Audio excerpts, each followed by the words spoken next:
If you've taken a science class, I'm pretty sure, particularly if you've taken one that talks about the origins of the universe, of our little world, and so forth, I'm pretty sure you've probably heard the expression the Big Bang that was used to describe what is considered to be by many the origins of the universe.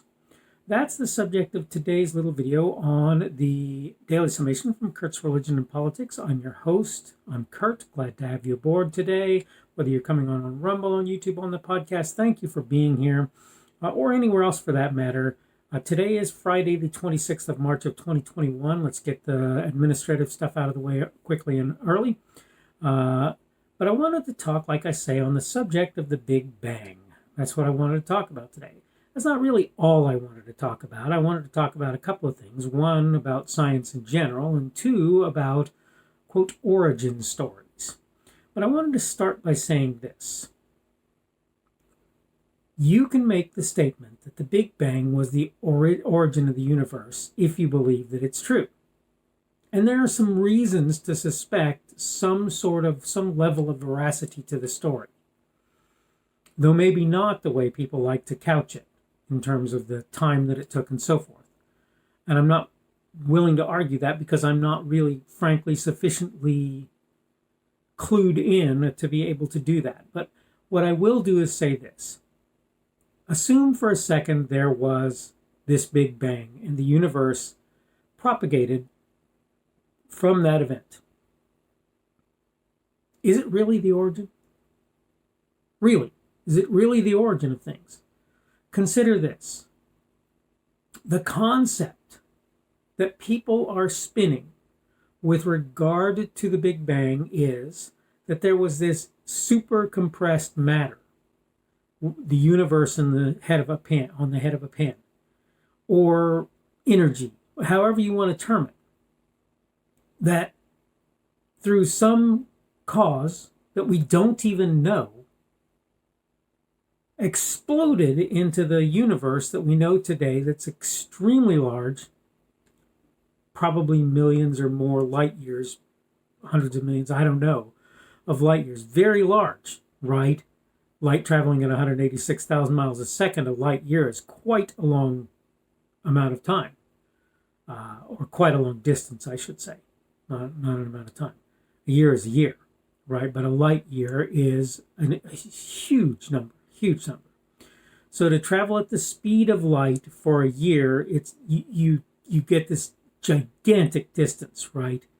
And even so, it would take something like 5 years for light to get from the nearest star other than the sun to planet Earth. Okay? That's how big the universe is. That's just a beginning picture of how big the universe is.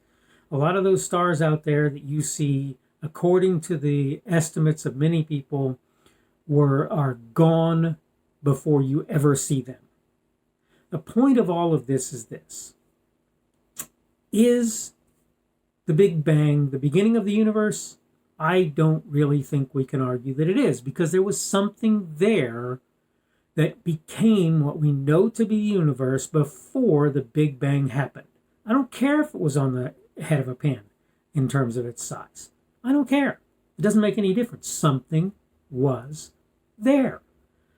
And so the 5-year-old's question, as I've posed it before, comes back. And what happened before that? You know, you can continue to ask this question as far back as anybody can go. And the truth is, people say, basically, we can't go any further back than the Big Bang because physics didn't really apply like it does today. I don't know if that's true or not. I don't know if you can truly make that argument or if that's something you honestly can't say. Honestly, don't know. But what I do know is there comes a point where people have to say, I don't know what happened before this. They truly have to say that. Okay? That's the statement.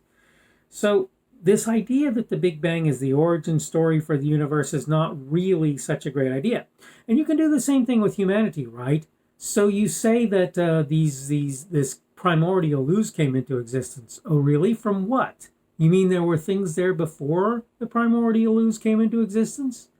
Is there a possibility even that there were the elements to life in existence prior to the primordial ooze? Is that possible? Oh, it is. So really, you can't necessarily say that the origins that are suspected for humanity are either. Okay. Now, I saw a video recently at the, not insistence, but at the suggestion of a family member, a brother of mine. And the video talked about the idea of things in science that were real and that you could touch. The problem is, almost none of the conjectures, almost none of the theorizing that occurs in science actually meets that standard any more than does, say, for example, God. Why is the sky blue? The 5-year-old comes back, right? Why is the sky blue? Well, because there's oxygen and other things in the air, and the sun bounces through those things, and it ends up with a blue tint. Do you know that? No, it's a conjecture on your part, and we're more and more sort of able to probe into that world. I'll give you that, okay. But the reality is, you honestly don't know. You accept on faith that that's why the sky is blue, just like you accept the Big Bang, just like you accept the origins of humanity and of animal life and flora and so forth. These are all things that you accept on faith, whether you like it or not. You can't prove them. Prove the Big Bang for me. Oh, you can't. You can do certain backtracking that makes the suggestion of the Big Bang seem plausible. And that's the best you can do.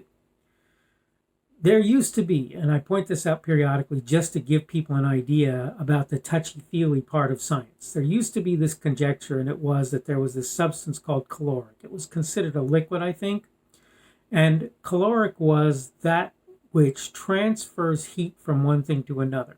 Rather than saying that it was just transferred through the air or from surface to surface, it was assumed that what happened was this liquid leaked from one thing to another, and it caused heat transference. Dissipation from one thing, build up in another.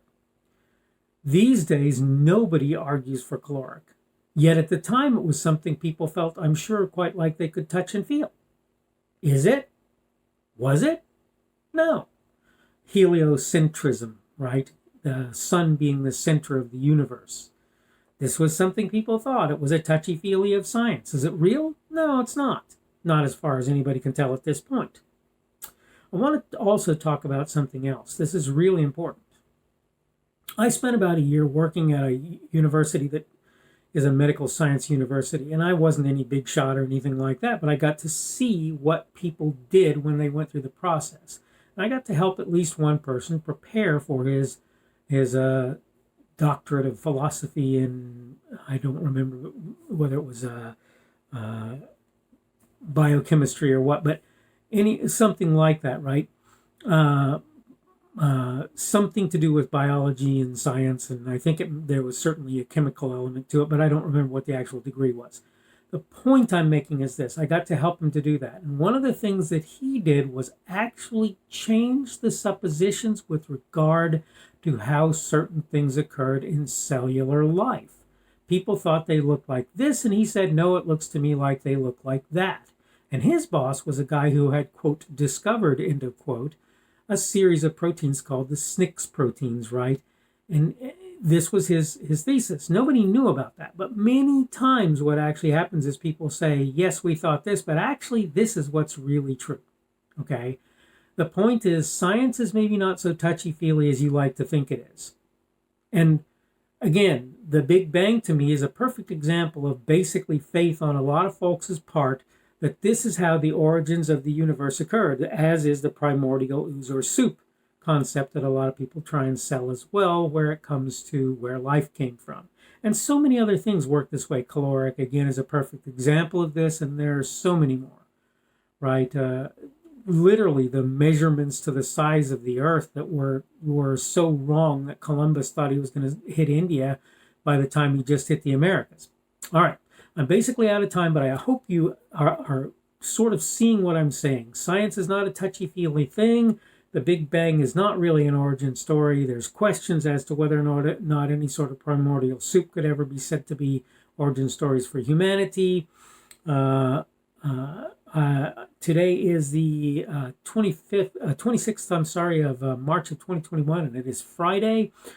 Tomorrow will be Saturday, the 27th of March of 2021. Today we've talked about the Big Bang and some other things. And tomorrow we're going to talk about a subject that I really think needs talked about, and that is tax and spend. All right, so it's a beautiful day today, and I'm going to try and get out and about. I finished up my last daytime gig day yesterday, so I should be able to get out and around and do things today. Hopefully that should be a good thing if I get the chance to do it. Maybe I'll get a chance to get out with my son and do some things there. Hope you're having a good day today. A lot of people consider today to be the start of the weekend. I don't know if you happen to agree with that, but a lot of people do. And I hope that you have a good weekend. Also, obviously, I hope that I will see you again tomorrow. The speaker on this edition of the Daily Summation is Kurt Schubert. This video was recorded on Friday, March the 26th of 2021. The Daily Summation is created for Kurt's Religion and Politics.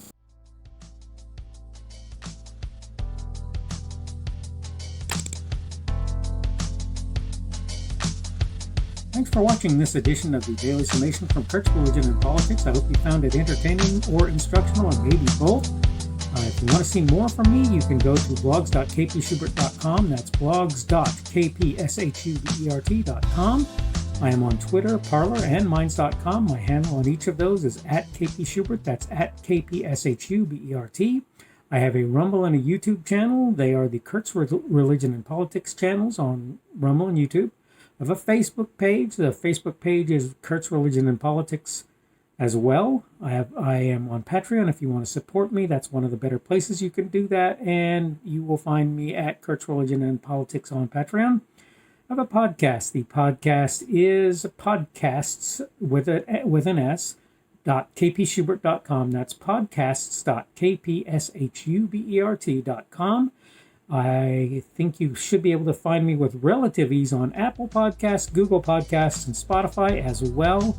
The best way I find to do that is to look for Kurt's Religion and Politics. You can try to use the Daily Summation. I find that it doesn't work as well as a general rule, but you can always try that. I'm glad to have you aboard today, and hopefully we will see you again tomorrow.